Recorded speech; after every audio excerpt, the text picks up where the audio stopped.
everybody. Welcome back for another deep dive. Glad to be back. Yeah. And this time, as usual, we're going to be jumping into the latest Curious Facts and Trivia monthly publication. Looking forward to it. I always find these fascinating. Me too. Yeah. It's wild, all the strange stuff they dig up. And this month is no exception. Yeah, no kidding. We got name-guessing superpowers, goldfish conspiracies, and the secret history of Twister. Sounds like a good time. So let's dive right in, shall we? Let's do it. Okay, so first up, we got to talk about this whole name-guessing thing. Apparently, studies are saying that people can guess a stranger's name based just on their face, and they're right more often than if they were just totally guessing.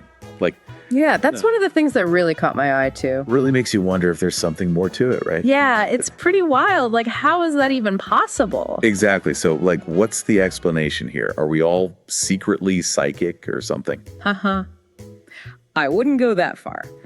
But there are some interesting theories out there. Some researchers believe it could be linked to cultural stereotypes.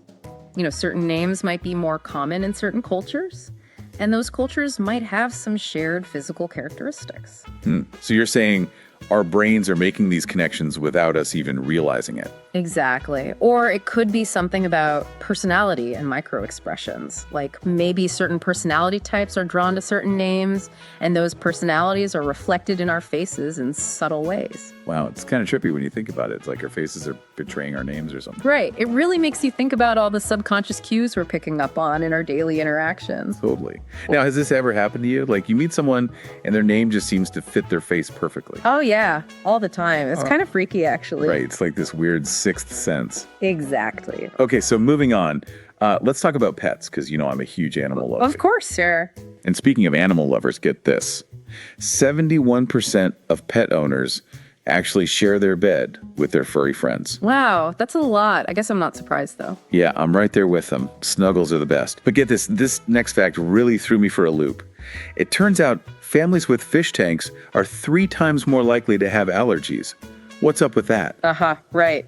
You'd think it'd be the opposite. Like all that fresh air from the bubbling tank would be good for you or something. Seriously. So what's the deal? Is it the fish themselves?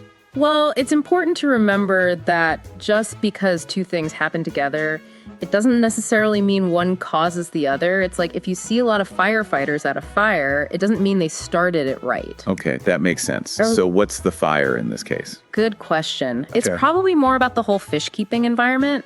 Think about it. Flakes of fish food floating around, maybe some funky tank water, potentially even some weird bacteria growing in there.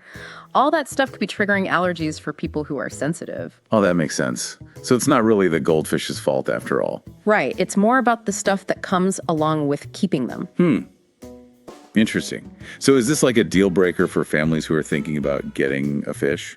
Not necessarily. It's just something to be aware of, especially if allergies run in the family. But hey, maybe the joy of having those little fishy friends swimming around is worth a few sniffles, right? Totally. I mean, those little guys are pretty cute. They are. All right, so now let's move on to some more human-centered facts, shall we? Sounds good to me. All right, so buckle up, because this first one is a little personal. Apparently, 7% of people admit to going commando on a daily basis. Oh, wow. That's an interesting stat. No judgment here. To each their own right. Exactly. It's all about personal comfort. Totally. But this next fact makes those potential mall meet cutes a little awkward. Apparently, 22% of single women think the mall is a great place to meet a potential partner. Really? That's pretty high. I never would have guessed that. Right, and it kind of makes you think twice about striking up a conversation with that cute stranger in the food court. Yeah, what if they're one of the commando folks? Oh, gosh. I didn't even think about that. It's something to keep in mind. Okay, moving on before things get too weird. Let's talk about some of the biggest deal breakers in the dating world, according to this month's trivia. Oh, this should be good. Right. So apparently 1 in 4 people say they would not date someone who owns a pet. Wow, really? That seems pretty harsh. I know, right? Like, what's wrong with loving animals? Maybe they've just had some bad experiences with pets in the past. Yeah, maybe. Or maybe they're just allergic. Could be. But even then, there are ways to manage allergies. Like maybe they could just avoid certain types of pets or take allergy medication. True. But this next one is even weirder. Apparently, a significant number of people roll their eyes when they see someone singing happy birthday to their dog. Oh wow. Some people really take their pet etiquette seriously. Seriously. Like, lighten up, people. It's just a little fun. Right. I mean, where's the harm in showing your furry friend a little extra love? Exactly. It's not like the dog actually cares if we sing to them or not. Uh-huh, true.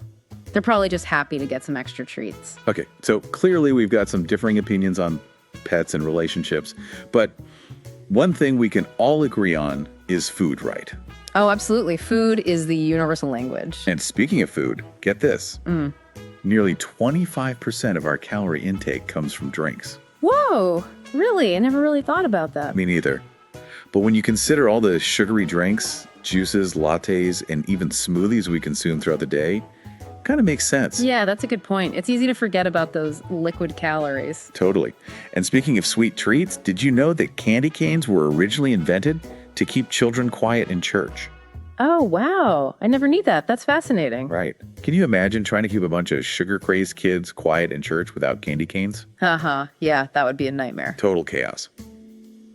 Okay, last fact, and this one is a game changer. You ready for this? Hit me. That classic party game twister. You know, the one where you get all tangled up with your friends? Yeah, of course. Who doesn't love a good game of Twister? Well, get this. It was originally called Pretzel and designed to be played on the beach. Whoa, really? That's Yeah. crazy. I know, right?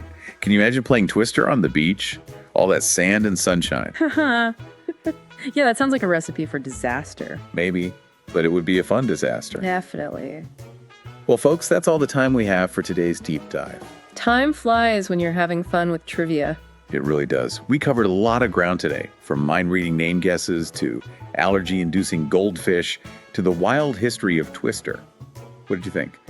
I gotta say, this was one of my favorite deep dives yet.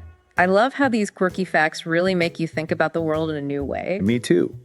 It's like these little nuggets of trivia remind us that there's always something new to learn, no matter how strange or insignificant it might seem. Absolutely. So, dear listeners, we'll leave you with this thought. With so much weirdness and wonder in the world, what curious fact will you uncover today?